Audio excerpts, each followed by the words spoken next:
They warned him about room 217.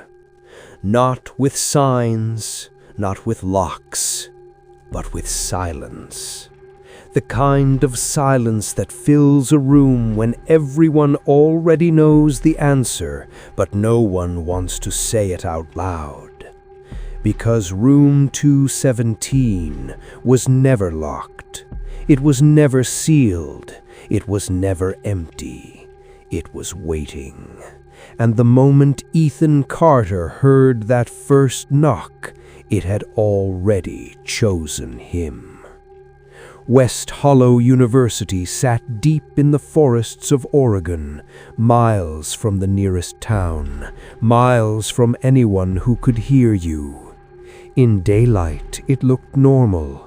Old buildings, tall trees, long empty pathways. It was beautiful even. But after sunset, everything Students changed. had a name for the oldest dormitory, North Hall. But the second floor had a different name. They called it the Silent Floor.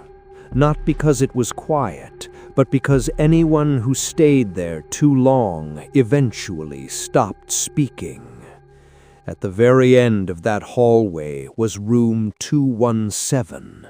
Nobody joked about that room, because everyone who did disappeared from class days later.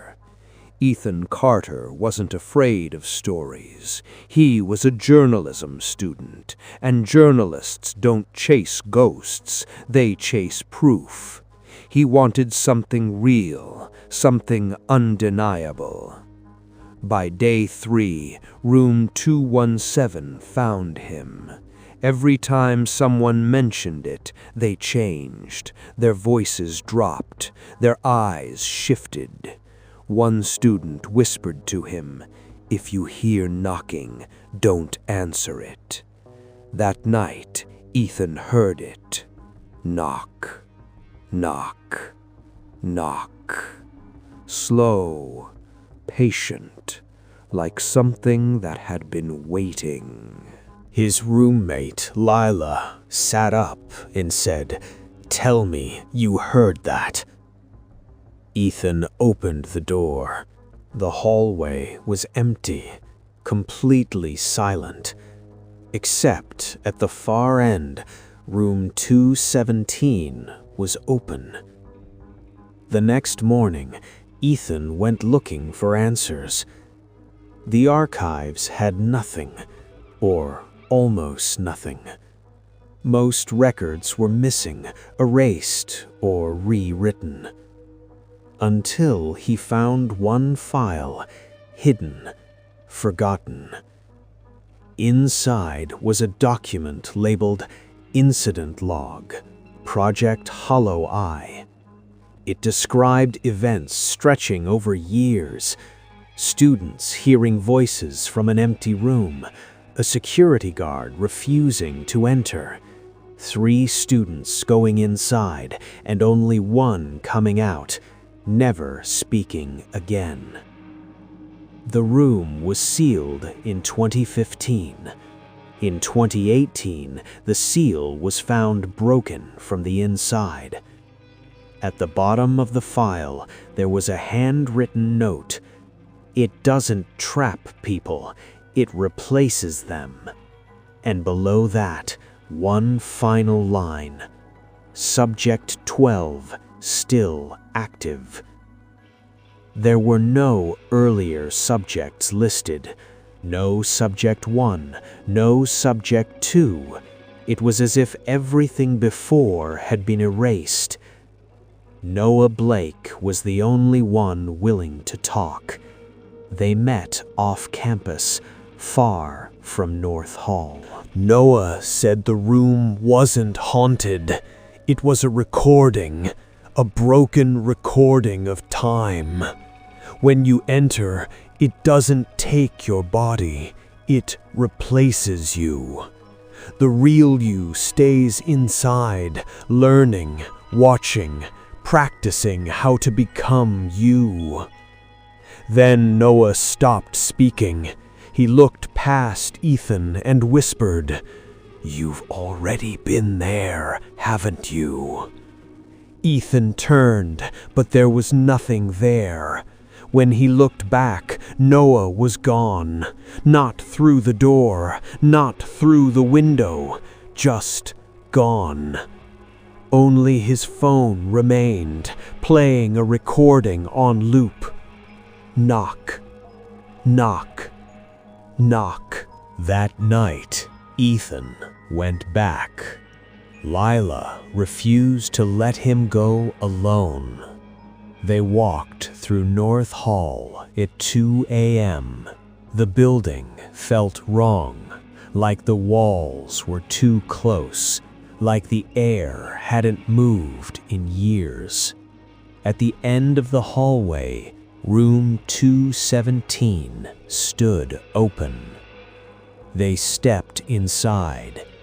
The room was empty. No furniture, no windows, just a single chair in the center and a chalkboard. On it were 3 words written clearly. "Welcome back, Ethan." He froze. Lila turned around. The door was gone. Not closed, not locked, gone. In its place was a solid wall, as if it had never existed. The chalkboard erased itself. Then new words appeared. "You remember wrong." Lila screamed. Someone was sitting in the chair. Someone who looked exactly like Ethan. Same face, same clothes, but calm. The figure spoke softly, telling him he was late this time. The room began to shift. The walls moved, the floor tilted, and doors appeared everywhere, all labeled 217, all slightly open. Every exit led back to the same room. The other Ethan stood and walked closer. He said the experiment was never about the room. It was about which version survives repetition. Memories began flooding into Ethan's mind. He had been there before, many times, each time thinking it was the first, each time forgetting, again and again. The other version told him he was never the first. He was just the next. Then everything went dark. Ethan woke up in his dorm room. Morning light, normal silence. Lila sat at her desk, unaware. No Noah, no file, no room 217. It felt like a dream until he opened his notebook. In his own handwriting were words he didn't remember writing. Don't investigate the room. Don't look at the file. Don't listen to Noah. You've done all of this before. At the bottom of the page was one final line. This is warning number 11. Ethan slowly looked up at the ceiling. Something was moving above him. Slow footsteps, calm, patient, like it had all the time in the world.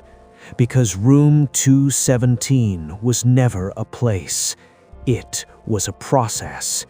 And every process needs someone who believes it's their first time.